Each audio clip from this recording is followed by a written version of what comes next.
Teri kibiina mu mateeka kye bayita People Power Front oba People Power Movement oba kyonna ekyekuusa ku linnya eryo kubanga erinnya eryo ye slogan y'ekibiina kyaffe.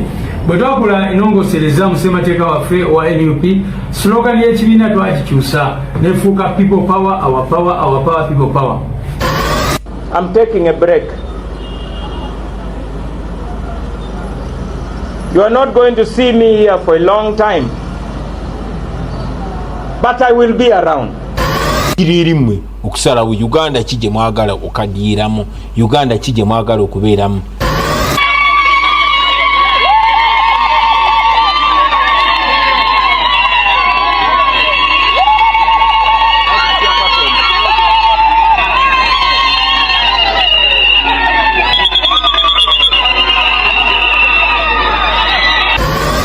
Asomera musomere ddungi kubanga government yaliteekamu ssente. Abasomesa basasulwa bulungi, asomesa omwomwavu yasomesa omukazi. Abasawo basasulwa bulungi, tasobola kulekawo agenda asooka avuga eboda balime kubanga asasulwa bulungi. So mu ggwanga erikulembera obulungi ne bw'oba mwavu bwavu bukoma waka bw'ofuluma we onyumirwa oba weeyagalira mu kye bayita common good.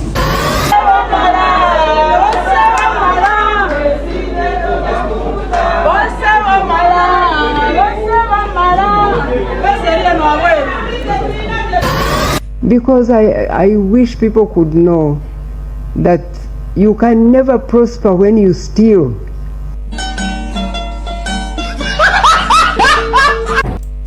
Okay.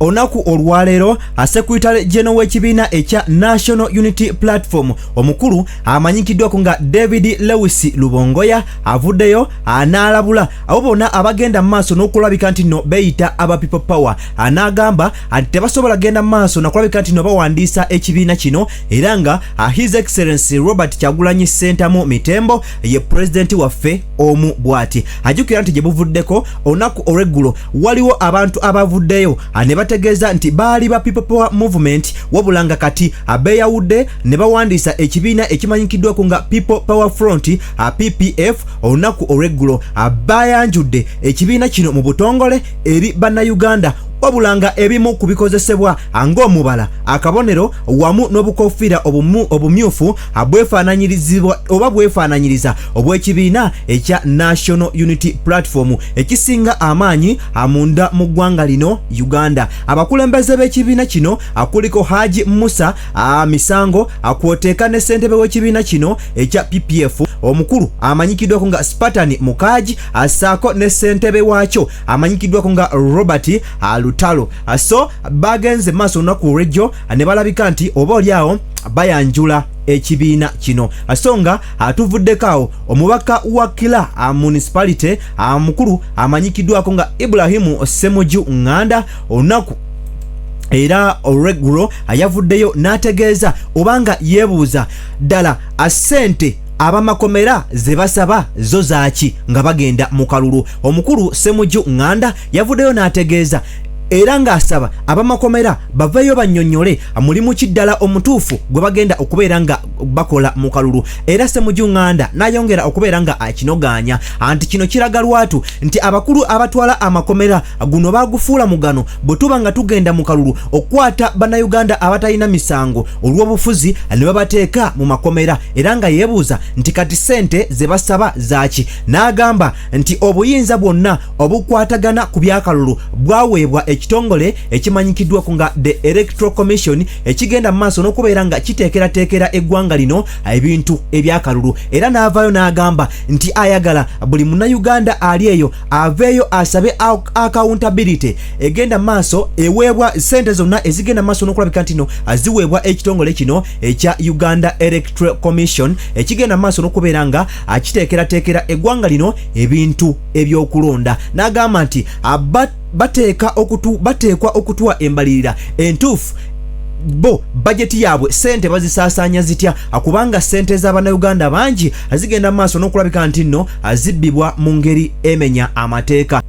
asonga mu malala ge tulina retired Colonel Dr. Kiza Besigye n'omuyambi we amanyikiddwako nga Haji Obedi Lutale olunaku olwaleero abakomezeddwawo mu kooti y'omulamuzi etuula e Nakawa era nga omusango gwabwe gusobodde okubeera nga gwongezebwayo okutuusa ng'ennaku z'omwezi 30 omwezi ogwa April guno gwennyini gwe tulimu mwaka gwennyini gwe tulimu ogwa 2025 ku ssaawa zijja kubeera 4 ez'okumakya era ajjukira wali eri bwe twabadde tutandika nakutegeezezaako mu vidiyo yaffe gye twasose okola emabega nti omuwaabi wa gavumenti mu musango guno yavuddeyo n'asaba omulamuzi asobole okulabika nti no akkiriza omusango guno gubeere nga guwozesebwa mu kyama. So mumwenna mumanyi biki ebiva mu musango gonna nga gusobodde okubeera nga guwozesebwa mu kyama. So bakoligizi ba Dr. Kiza Besigye Kifeefe abawuliddwako nga bagenda maaso n'okubeera nga bayimba anti Bosse Bamala wabula Besigye togenda kumutta. Byonna betulina olunaku luno olwaleero wekumireko nkugambye betukuleetera. Oyo gwagenda ku screen n'okubeera nga wekkaanya ye mugenzi eyali amanyikiddwako nga Shaka Sali yagenda maaso n'okubeera nga akwasaganyiza emirimu gye wali eri munda mu ggwanga erya America. Date entuufu kwalina okubeera nga aziikibwa esobodde okubeera nga efuluma era nga bagenda kubeera nga bakkirizisa abenganda abako n'abemikwano akwoteeka n'abo abantu abaali bamwagaliza ebirungi oba oliawo bamukubeko eriiso evanyuma bagende maaso n'okubeera nga bamuwa ebimuli bye nga bamwebaza emirimu emirungi gyakoledde eggwanga Uganda, Africa asaako oba oliawo n'ensi yonna. Kale no olunaku olwaleero atugenda kubeera nga tutunuulira ebintu ebyo then oluvannyuma paka bwe tunaamalirako programu yaffe eno ey'olunaku luno olwaleero. Kale no anzikiriza nsooke nkubuuzeeko wenna agenda maaso n'okubeera nga okyekuumidde ku mukutu guno. Omukutu oli ku DPTV Uganda, omukutu ogw'omuntu wa bulijjo. Kale nno atubeerawo nga tutemaatema ensonga okuvaako mu bitundu by'ensi ebyenjawulo n'okusingira ddala wano munda mu ggwanga Uganda ate okusingira ddala mu kibiina ekya National Unity Platform n'okubeera nga tugaziya ensonga awo kibeera kyetaagisiza. Gambye kale gwe wenna atwegaseko olunaku olwaleero ngenda kusaba mukwano genda maaso n'okubeera nga osubscribinga. Jukira buli w'osubscribinga ofuna notification ku simu yo nga singa tubeera nga tutaddeyo waaka waffe yenna. Ate era gwe omukadde gwe tuze nga tutambula naawe ngenda kusaba genda maaso n'okubeera nga otuweera video yaffe eno like. Jukira buli w'owa video yaffe eno like akigiyambako okudduka speed yiri okutuuka ku muntu omulala eyeetaaga okubeera nga afuna information eyo. So naawe alina kyoteesa oba kyowabula naawe ayagala okubeera nga olanga naffe agenda wansi mu comment section oba okozese enamba eyo esembya 59 okubeera nga oteekako obubaka bwo. So anjagala tweyongereyo mu mawulire agasobodde okubeera nga gatambula around Secretary General w'ekibiina ekya National Unity Platform omukulu agogenda maaso n'okubeera nga wekkaanya essaawa zino David Lewis Lubongoya avuddeyo n'alabula abo bonna ababadde bagezaako kubeera nga beyita aba people power mu bukyamu. Okusinziira ku David Lewis Lubongoya agamba nti ekigambo oba slogan people power yasobola okubeera nga egenda maaso n'okubeera nga ewandiisibwa yateekebwa mu gazeti mu kyapa kya Uganda nekkirizibwa ekibiina kyokka ekya National Unity Platform nga kyekina okubeera nga kigikozesa. Era abo bonna abagezako okweyita aba people power mu ngeri emenya amateeka bayaye mubagaane lwa nsonga anti bano essaawa yonna bandikolebwako ng'amateeka bwe galagira. Essaawa zino anzikiriza nsooke nkuwe David Lewis Lubongoya Secretary General w'ekibiina ekya National Unity Platform ng'ate oba oliawo agenda maaso n'okubeera nga attaanya ensonga eno. Kale katusooke tumufune then oluvannyuma ate nkomewo tweyongereyo n'amawulire amalala mangi. Nga waliwo abantu ababadde batudde mu kifo ekimu sitera nnyo okwagala kukozesa olulimi oba oliawo omuntu ayinza okuyita oluvoola naye kataabo nze ndabye bayaaye kubanga bw'obanga oliawo ng'otudde wali nga oyambadde bereti y'abanno oli mu kwogera people power era nga bw'owanika ekikonde nga tomanyi nakye bitegeeza tomanyi gye byava. Nalabye oyo munamateeka gwe badde naye gwe bayita Lutalo Robert abadde mu scandal after scandal yawolereza ono yakola ki ebintu bingi nnyo byabadde akola ebyenjawulo era ebifaananyi mbadde ndaba bitambula ku mitimbagano ali mu nkayana za NRM enkyali mu kukola ki kakati abamu mubamanyi political dealers nti buli kalulu bwe kasembera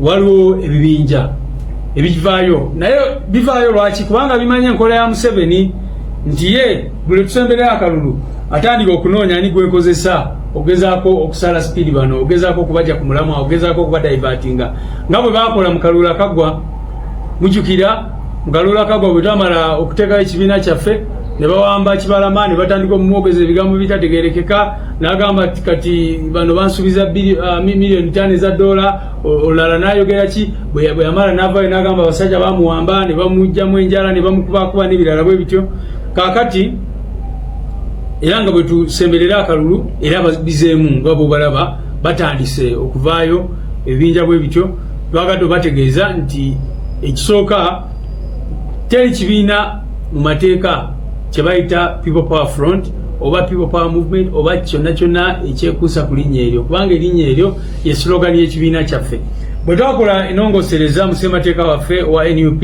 slogan y'ekibiina twakikyusa nefuuka People Power our power our power People Power kitegeeza kyekyo ate fe abaasooka okukola ki okukigazeetinga kino kyenkutte wano kyapa kya gavumenti kye bayita gazeti era kiraga bulungi nnyo nti slogan y'ekibiina kyaffe kuvolo tawamirwa w'ekibiina kyaffe ya adoptinga eno constitution neteekamu slogan empya ya People Power our power kitegeeza kyekyo nti teri kibiina kyonna kyonna ekikkirizibwa okuvaayo ne kiregisteringa slogan eyo oba ne kiregisteringa erinnya erikwatagana ne People Power. Ekyokubiri ebintu byonna byonna bye tukozesa tuze nga tubagamba nti People Power ye movement gye tulimu. People Power ekulemberwa President Kyagulanyi Ssentamu Robert. People Power erina ekibiina kye bayita National Unity Platform. So omuntu yenna ayagala kutegeera enkolagana wakati wa People Power ne NUP ndowooza akitegedde. Nga bwe tuteganya okubagamba, we have a political party. We are not just a political party, but we have a political party. Fe twetunulira nga bannakisinde kya People Power. Naye mu ebyo kubanga twali twagala kufuna electoral platform n'ebirala tetusalawo tutandikewo ekibiina ky'ebyobufuzi ekya National Unity Platform. N'olwekyo wano wemutudde kyekitebe kya National Unity Platform naye ate ne People Power eri wano. Ekisembayo nti abo abantu abamu abayaayi n'abalala bwe batyo balina okubeera nga bakimanyi bulijjo nti erinnya si kyekikufuula kyoli obadde obalaba nga bali awo batudde ng'abayaaye bali kugamba bye bakola tebitegeerekeka. Kaakati ekibiina ne bw'ovaayo n'ogamba nti kati olunaku olwaleero nsazeewo okweyita Robert Ssentamu Kyagulanyi tolifuuka president waffe ono bwe tubeera naye wano kubanga obalaba abamu nga bagezaako okweyita amannya agatali gaabwe biki kakati tosobola ne kwegamba abo kyengezaako bagamba ne bwe bavaayo ne bagamba nti kati beeyise ba People Power tebalifuuka ba People Power kubanga People Power tebamanyi first of all ekyo kivaawa tebamanyi idea kikyetegeeza ne bwe bagamba nti mwetika People Power n'eddakiika emu tebasobola gyetika kubanga tebagimanyi nakitegeeza. So twagadde okugumya abantu baffe nti nga tugenda mu kulonda Gen.M7 ne system of course okuba nti babeera available nnyo okwaniriza abantu bwe batyo mukyakulaba ebintu bingi nnyo nga bavaavaayo muzze mulaba mu kalulu akagwa mwalaba waliwo abaavaayo ne bagamba nti ate pulezidenti wamwe teyasoma ne bagenda mu kooti ne bagezaako okukola ki ne bavaayo ne batwala mu kooti nti ekibiina temwakifuna mu mateeka. Okay, yoyo Secretary General w'ekibiina ekya National Unity Platform omukulu David Lewis Lubongoya ng'ayina obubaka bwasindika obo bonna abagenda maaso n'okubeera nga beyita aba People Power mu ngeri emenya amateeka. Nsuubira nti ensonga agirambuludde bulungi lwansonga nti bano abantu abasinga balowooza nti okubeera n'erinnya People Power kikigenda kufuula oba oliawo nga aba people power ne bayirabira anti obolyawo ffe kyetwagala tukimanyi ate era n'obolyawo n'ekigobererwa nakyo obolyawo tukitegeera ddala bulungi. Njagala nkuggyekaawo ndyoke ate nkwolekeze kooti y'omulamuzi wali eri mu bitundu eby'e Nakawa ya Nakawa Chief Magistrates Court olunaku olwaleero eyongezaayo ensala y'omusango ogwa retired Colonel Dr. Kiza Besigye ne munne omuyambi we Haji Obedi Bitale okutuuka nga ennaku z'omwezi 30 omwezi ogwa April guno gwennyini gwe tulimu omwezi ogwokuna omwaka guno gwennyini gwe tulimu ogwa 2025 akusaawa nnya zennyini ez'okumakya nti lwegenda okuddamu okubeera nga ewulira omusango guno ogwaggulwako ku retired Colonel Dr. Kiza Besigye ogw'okulya mu nsi ye olukwe era nakutegeezeza ko wali emisana nti omuwaabi wa gavumenti mu musango guno yavuddeyo n'asaba omulamuzi wa kooti abeere oba akkirize omusango guno agubeere nga guwozesebwa mu kyama agubeere nga gw'abantu batonotono abagenda maaso n'okubeera nga baguwulira. Lunaku olwaleero nkugambye omusango guno gwalabise okubeera nga gwongezeddwayo wabula nga bamu ku bacolleagues ba Dr. retired Colonel Dr. Kiza Besigye bawuliddwako nga bayimba nga bagamba nti Bosse Bamala wabula Dr. Kiza Besigye ye togenda kubeera nga omutta. Njagala nsooke nkuwe nga bwe kyabadde ku kooti olunaku luno olwaleero nawe ogende mu maaso n'okubeera nga okyewulirirako. Okay.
Okay, anjagala mbeere nga ate nkwongerayo agwogenda maaso n'okubeera nga wekkaanya akaseera kano yali amanyikiddwako nga munnamawulire Shaka Sali ono nno ebyokumukubako eriiso evvannyuma date entuufu zisobodde okubeera nga zivaayo abagamba anti ng'ennaku z'omwezi 9 omwezi guno gwennyini gwe tulimu omwezi ogwokuna mu mwaka guno gwennyini ogwa 2025 mu kitundu kijja kubeera kimanyikiddwako nga Alexandria wali eri mu Virginia anno awo webateeseteese obaolyawo mwenna abagala okubeera nga mumukubako eriiso evvannyuma we musobola okubeera nga mugenda mu mulabeko bayise ab'eŋŋanda abako n'ab'emikwano. Omukolo guno gugenda kubeera nga gutandika essaawa zijja kubeera 11 yes paka ku ssaawa zijja kubeera 3.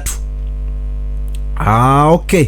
So information eyo njagala kubeera nga ngenda mu maaso n'okubeera nga njikufunira mu bujjuvu bwayo. Shaka Sali nkugambye mwana yali mwana nzaalwa z'Ekabaale era gye bagenda maaso n'okubeera nga bamuzaalira wabula bwe gwali guwera omwaka ogwa 1971 nga omukulembeze aliko akaseera ako yali amanyikiddwako nga Idi Amini Dada amaze okubeera nga awamba.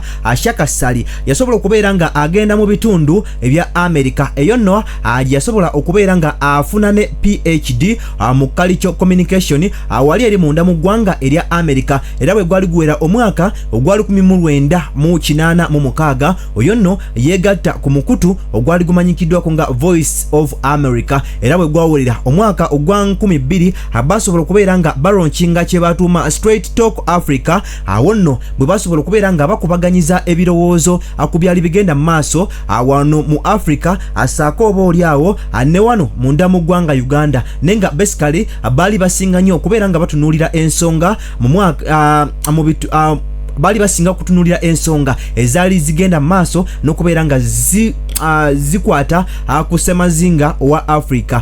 Then bwe gwatuukira omwaka ogwa 2021 musajja mukulu yasobola okubeera nga awummula emirimu gye egya mawulire newankubadde nga yasobola okubeera nga akyenyigira mu nsonga ezo zennyini ez'ebyobufuzi.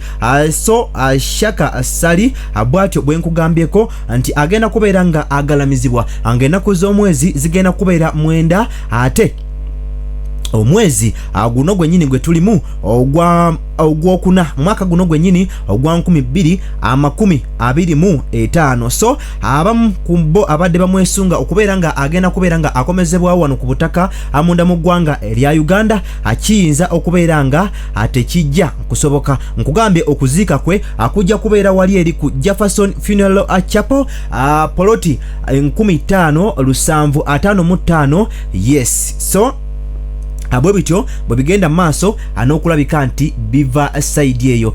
So nzikiriza ate ndabike nti mbeera nkwongerayo mu mawulire amalala ge tulina olunaku luno olwaleero. Incident eyo gy'olaba yali honorable Wakila municipality omukulu amanyikiddwako nga Ibrahimu Ssemujju Nganda. Ono nno lwabadde lunaku lwaggulo n'avaayo ne yeemulugunya ku ngeri eya ekitongole ekyebyokwerinda ekya Uganda Prison gye kigenda maaso n'okubeera nga kyenyigira mu bintu ebyobufuzi oba mu kalulu k'eggwanga lino Uganda. Ibrahimu Ssemujju Nganda yavuddeyo anaanoganya ensonga n'agamba nti ekitongole ekyamakomera lwaki oba oliawo kyandisabye ensimbi ez'okubeera nga kyetaba butereevu mu kalulu. N'agamba nti ye okusinziira ye nga bw'akimanyi ekitongole oba ekivunanyizibwa ku byokulonda ekya Electoral Commission kyokka ekivunanyizibwa ku byokulonda. Wabula nga yeebuuza lwaki ate ekitongole ekyamakomera akyandivuddeyo ne kisaba ensimbi ez'okubeera nga nakyo kyetegekera akalulu kano ke tugendamu ak'omwaka 2026. Ono Ibrahimu Ssemujju Nganda agamba nti it's interesting that Uganda prisons which supposed to take care of prisons is now involved in election matters. So nga yeebuuza nti ekitongole ekyamakomera ekyandibadde kibeera nga kivunanyizibwa ku nsonga zokka kukuuma bannayuganda abatwaliddwayo oba oliawo nga abamu ku bo balina emisango n'abalala nga tebalina misango kirina kukuuma bukuume muntu abeera akiweereddwa. Wabula nga yotuukidde olunaku olwaleero ate kirina ensimbi zekisaba okubeera nga nakyo kyetegekera akalulu ke tugendamu ak'omwaka 2026. Ssemujju Nganda ayongerako n'agamba what is exactly is their role in election and why do they need money for it. Agamba nti ddala mugaso ki abakulu bano abamakomera gwe bagenda maaso n'okubeera nga bakola mu kalulu era ssente zino basaba zaaki okubeera nga beetegekera akalulu. Bugamba ng'alinga agezaako okubeera nga ategeeza nti abakulu bano abamakomera bagufudde mugano okukwata bannayuganda abatalina musango ku nsonga ezeekwasa oba ezeekuusa ku byobufuzi ne babateeka mu kkomera ne bagenda maaso n'okubeera nga bavundirayo kyokka ate nga bakozesa ensimbi ey'omuwi w'omusolo. Ssemujju Nganda agamba nti the Electoral Commission is the one responsible for organizing elections. Okitegeera. So ayayongedde maaso n'okubeera nga agamba nti akakiiko ak'ebyokulonda keekokka akasaanidde okubeera nga keekasaanidde okuweebwa ssente ezikwatagana mu kutegeka akalulu. Ssemujju Nganda yagasseeko n'agamba nti Uganda are influenced by many groups, some of which may have a clear role in process. The opposition leader ono gwenkugambyeko Honorable Ssemujju Nganda yayongeddeko nasobola n'agamba wano nti now if prisons are involved, n'agamba nti bwe gaba nga amakomera agenyigira mu bintu bino ebyokubeera nga agasaba ensimbi akitegeeza nti geganyigira gabeera obaolyawo gaba galina akakwate akuba na Uganda abagenda maaso n'okubeera nga bakwatibwa olwo nno ne bateekebwa emabega w'emitayimbwa wabula nga tebalina musango nga ekintu kyonna ekibavunaanibwa kwe kubeera nga bawakanya gavumenti eri mu buyinza. N'agamba Ssemujjuŋŋanda nti buli munnayuganda asaanidde okubeera nga akayanira oba nga asaba accountability eweewa bano abasajja aba Electoral Commission olwo nno babuulire ensi bagenda batya okubeera basaasanya batya ensimbi zino ezigenda maaso n'okubeera nga zibaweebwa mu butuufu bwazo, kubanga agamba nti ensimbi nyingi zigenda maaso n'okubeera nga zifiira mu bintu bino eby'ekisiru, nti n'obetuukidde olunaku luno olwaleero nga ekitongole eky'amakomera kigenda maaso n'okubeera nga kisaba ensimbi endala zikyongerwe zeetegekere akalulu ke tugendamu ak'omwaka 2026. If Uganda prisons needs money for elections, they should tell us exactly what they are doing. Otherwise, this could be another way of misusing public funds. Atugambye nti bwe kibanga ekitongole eky'amakomera akivaayo ne kisaba ensimbi, kitubuulire ki ekituufu kikigenda okubeera nga kizikozesa obanga seekyo kino kigendereddwamu okubeera nga kyonoona ensimbi ey'omuwi w'omusolo ate ezandiyambye bannayuganda okubeera nga beekulaakulanya, so bo bazeyambise okubeera nga ate ensimbi ezandiyambisiddwa okubeera nga zikulaakulanya bannayuganda olwo nno bo ate bazeyambisa okuteeka bannayuganda abatalina musango mu makomera ne bagenda maaso n'okubeera nga bavundirayo. Kinajjukirwa nti ne watuukidde olunaku luno olwaleero nga waliwo lisiti y'abannayuganda abagenda maaso n'okubeera nga abavundira makomera muno nga mwe muli Machete ne bannayuganda ab'enjawulo abagenda maaso n'okubeera nga balabwako, ate nabo bannayuganda abagenda maaso n'okubeera nga nejja buli kati tebavangayo akutubulira watuufu we bali nga kubamu ku bo mwe muli ne musajja mukulu amanyikiddwako nga Kibalama. So bibimu ku ebyo ebivaako saidi zeeyo essaawa zino anzikiriza ate nkusiibule nti obadde mulabi mulungi nnyo okuva ddala gye twatandikidde puroguramu yaffe eno ey'olunaku luno olwaleero. Aweekuumireko omukutu nkugambye oli ku DPTV Uganda, atukomawo n'amawulire amalala mangi atokwata ku Nobyo tudda.